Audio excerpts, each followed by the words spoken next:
Day, Matt, Kettering Town leading 1-0 against the form side Chalfont St Peter. Well, again, you were commentating on Tuesday night, and again with Ed in the gantry. A much better performance, Matt. Yeah, fantastic performance first half. You know, I think we probably had more opportunities that first half than the whole game on Tuesday.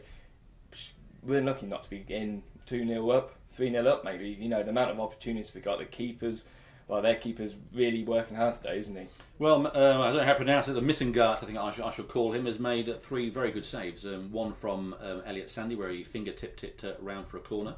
One where he's rather fortunate, where the ball parried off him, and Sandy missed it by inches to go 1-0 up. And he's certainly proven to be another thorn in Kettering's proverbial. But it does seem that keepers do seem inspired here at Latimer Park, don't they? They do, yeah. I don't know if it's the fact you're playing in front of maybe a few more people than what they're used to, but he's certainly enjoying his work out there, even with the poor conditions of the pitch. You know, he's enjoying it. You say the attendance there, I know on Tuesday night, I think I mentioned in pre-match, was just 50 against Royston. I'm not sure what the attendance is here. We will bring you that later when we do find the attendance out, but estimate, I think, probably around 590. Around that sort of area. Around that. It's a healthy, it's been a nice day though, hasn't it? I mean, it is, yeah. I mean, it's just starting to get a bit cold now, but, you know, it's bright conditions, it's unheard of for almost going into December. But, you know, it's been pleasant to watch. Must be difficult for the Poppies, having played here on the pitch last week in bog-type conditions, and the artificial surface of Tuesday night, then back playing on a ploughed field again today. The touchline near where we're commentating from is very, very sandy and muddy indeed, isn't it? Yeah, the referee was just before the start of the game. He was inspecting certain areas and asked for more sand to be put onto the pitch, so you can really see, you know, it is muddy out there, and players are going to get tired as well. It's a rather strange decision of the referee. I mean, he was actually out there pre-match, so why didn't he ask for the sand to be put down then, rather than 5 minutes before kick-off? It does make you wonder sometimes, these officials, what they get up to. But we're not here to talk about referees. They have too much to say anyway, in my opinion, in games, and certainly this one has been an interesting official. We've had a few interesting decisions happening. We have, yes. One bright aspect, though, of the first half has been the great form of 2 players in particular. David Kolodinsky, although he's not on the score sheet, but he's proven to be a class act, isn't he? He is, yeah. I mean, we can see that he's got an all-round game. You know, it's not just scoring goals, which he obviously did score a lot for rugby, but he's finding players in good positions. He's setting them up, and, you know, obviously that's where we saw the goal come from.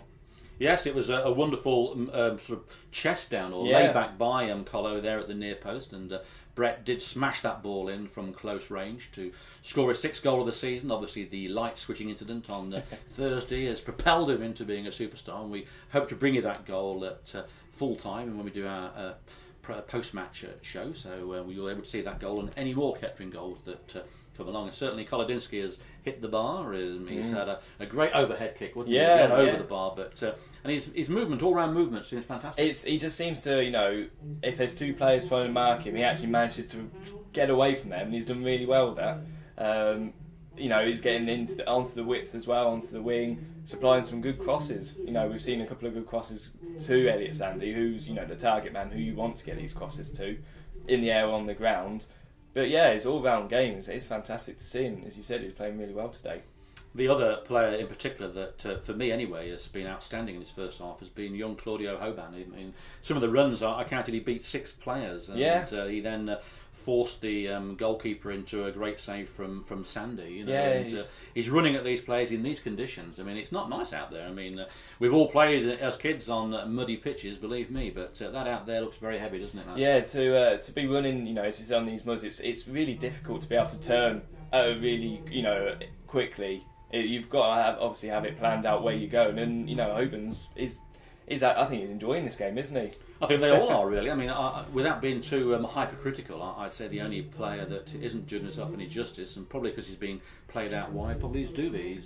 That's it. It's obviously not having Andy Hall playing today. You need someone who's going to still have that sort of attacking the final third, which Andy Hall, we do see him. I mean, at the start of the season, Andy was scoring a couple of goals for Kettering. Not seen it as much recently, but you need someone attacking, and obviously Doobie's got the strength, he's got the pace. Conditions probably aren't his favourite today, are they? I don't know anybody's favourite, to be honest. I mean, I must Fest, though, as an ex-player myself, not at a great level, I hasten to add, it was great to have a nice sliding tackle and been able to slide in there, which is happening out there. But we've had one player booked. Jason Lee was booked for Kettering for a sliding tackle, let's say, and probably deservedly so. But it can't be easy out there to keep your feet. And one slip, as at Mickleover Sports, where again a slip cost him a sending off. It is an interpretation of how the referee sees an incident, and he went into the book there, but that was a shame for him. But Chalfont, as we said pre-match, are the form team with 6 consecutive wins, and beside really the Lloyd Stevenson shot on 21 minutes, goalkeeper Knight, making his home debut, has only really had one save to make, hasn't he? Yeah, I mean, obviously we had that early part where he picked the ball up. Nothing else has really happened. He's not had much to do, and he's commanded the area. He's got the goal kicks out. Most of them have stayed on the pitch. I know one or two have gone quite wide, but we're used to that, aren't we, with Kettering goalkeepers? Well, yes, we are. They don't seem to be able to keep the ball on the park when they are actually taking a goal kick. But certainly Knight's been quite vocal with what work he's had to do, and he has been, I think, quite a good choice for Kettering's backup keeper, should I say. Well, to have that experience as well, he's brought into this squad.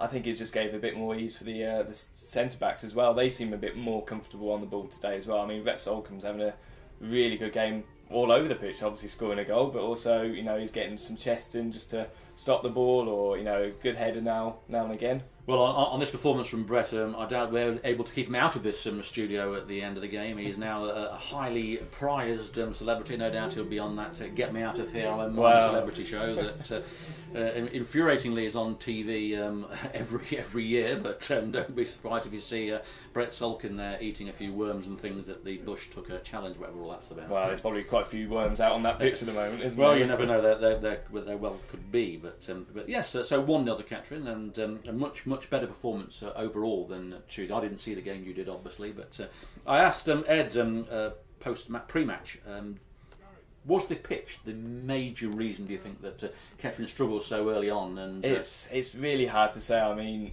obviously when you've got a Bedworth team who play all their home games on these artificial pitches, they're used to it more than what our players are, although they do train on surfaces like that, so they should be used to it. But maybe when it came to actual match conditions, playing a proper match, 90 minutes on a pitch like that, maybe just them first few minutes they had to sort of change their mentality a bit. I mean, I've played on artificial surfaces before, and I've played bowls on them as well, and I think that's where they should be left, to be honest. Playing flat green bowls is the best place for artificial pitches. If football was made to be played on plastic surfaces, then it would have been done from 1872. Well, it was tried a good few years ago, wasn't it? And well, yes, it was in the late 70s, early 80s, where Preston, North End, Luton, Town and Oldham really only stabilised their league status because of having home advantage, and that's the problem. That's the advantage it gives to other teams. But that game's gone, and we'll play Bedworth even on the final game of the season. Hopefully that won't be a nail-biting decidal clincher, but with Bedworth not having too many home games because of the early season pitch problems, then it could be an interesting run. Yeah, they've got quite a few now, haven't they? And you're not going to have the issues that other teams have with pitches getting waterlogged, losing the grass completely. Well, you can see commercially how good 3G pitches are. I mean, they're used 18 hours a day, 7 days a week, and for clubs that don't have support like Kettering, a la Chalfont and Peter, if they got a 3G pitch, they can use it for all sorts of events. That's it. Yeah, I mean, there's some clubs I've seen. I think it was near Birmingham, where Romulus play. They've even had marquees put on during the summer, and had events that way. So obviously they make money. From having these pitches, you wouldn't be able to do that on a normal pitch, would you? No, of course not, no. So where do we go from here then with the second half? We will bring in you the manager, or one of the managers, and the player of the match, or maybe just a player in after the game, just to give their views on the result. Hopefully it's going to be a Kettering win. What do you think that Machin and Bailey are now saying to the team who, as you say, really should be more goals than just the one goal up?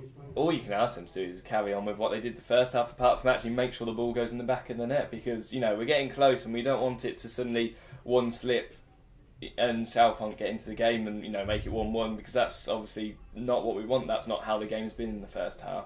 Well, Chalfont, as I said earlier, were the last team to actually draw against Kettering some 37 games ago. And, let's hope we haven't jinxed it there. and that was here, a 1-0 up again, Andy Gooding, and then they scored late on in the game, I think it was about the 82nd minute, to draw 1-1, which, as I say, is the last draw that Kettering have had. An amazing statistic that has been put on one of the internet forums, which is what is the record of all-time draws. Luckily, I don't know that answer. I only know Kettering Town's answer, which this is the record of 37 games without a draw. So that's good. That is quite an amazing statistic there. But just while we're on about goalkeepers earlier, just so that you know that Jimmy McAlinden will be out for 1 or 2 weeks. And as I'm saying that, I'm looking now as the teams are in fact coming out. I can just see superstar Brett there with Steve Kinneborough. So I'll be handing you back now to Matt, who will be leaving us in a few moments, and Eden Palmer, who's up there drinking tea Bovril with his new hat on, I think. So let's hope we're back here smiling after the game. So at half time, it's